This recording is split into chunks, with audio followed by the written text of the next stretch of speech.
Qurilishda eng muhimi nima? Ishonchlilik, tezlik va texnika buzilib qolmasdan ishini davom ettirishi. Orqamda turgan KAMAZ samospali ushbu kriteriyalarga to'liq javob beradi. Bu mashinaning dizayni, ya'ni ko'rinishi Sovet davridagi yuk mashinalarining ko'rinishini beradi. Bu mashinamiz, yuk mashinamiz karyerda, qurilishda va shag'al qum olib o'tish uchun ishlatsa bo'ladi. Keling, endi buni tex parametrlariga kelamiz. Birinchi bo'lib dvigatel qismidan boshlaymiz. KAMAZ 53229 komplektatsiyasi hujjatiga ko'ra dizel dvigatel bilan keladi. V8 turbonaduf, quvvati 240 ot kuchi. Bu nima beradi? Og'ir yuk bilan ham motor bo'g'ilib qolmaydi. Ish rejimini ushlab turadi. Uzoq masofalarda ham silliq ishlashga mo'ljallangan. Keyingi muhim nuqta: uzatma. Bu modelda KAMAZ 154 mexanik uzatma, 10 pog'onali, boshqaruvi mexanik. Bu degani servis va ekspluatatsiyada sodda. Ta'mir oson, ko'p ustalar yaxshi biladigan klassik yechim. Yana bir amaliy detal: yoqilg'i baki kamida 350 litr. Bu esa ish jarayonida kamroq to'xtash, ko'proq ish soati degani. Shassisi 604 bazasida harakatlanadi.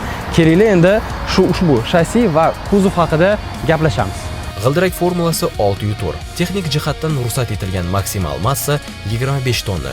Yuk ko'tarish qobiliyati 14 tonna. Yuk mashinaning umumiy og'irligi 11 tonna. O'qlar bo'yicha ruxsat etilgan yuklama: old o'qlar uchun 6 tonna, orqa tomondagi o'qlar uchun 19 tonna. Gabaritlari: uzunligi 7960 mm, eni 2520 mm, balandligi 3020 mm. Kuzov hajmi 12 kub metr. Ichki o'lchamlari: uzunligi 4920 mm, eni 2320 mm, balandligi 1160 mm.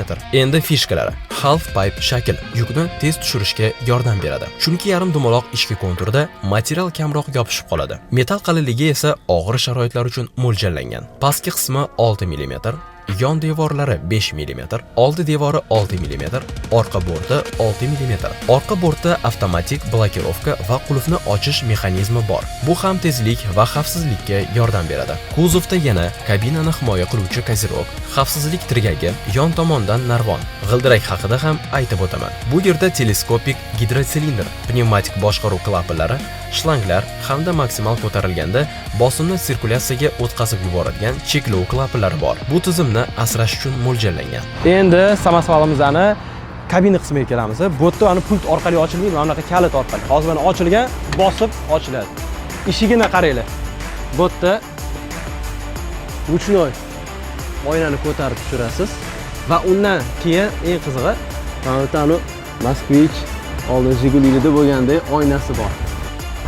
Bu qaysidir ma'noda odamda nostalgiyani uyg'otadi. KAMAZ samospali 3 o'ringa ega. Hozir ko'pchilik haydovchilar aytishadi, yangi samospallar, yangi texnikalarga o'rgana olmaymiz deb. Mana bu yerda hammasi soddalashtirilgan va yana pnevma podveskasi ham bor o'rindiqlarda. Va samospalimizda eng muhimi bu ko'rish imkoniyati yaxshilangan. Ushbu KAMAZ texnikamizga 3 yil yoki 100 ming kilometrgacha kafolat xizmatlarini taqdim etamiz. Undan tashqari O'zbekiston bo'ylab KAMAZ texnikalarini servis xizmatlari ham mavjud. Bu degani, agar mashinangiz buzilib qolsa, bemalol tuzatib ola olasiz.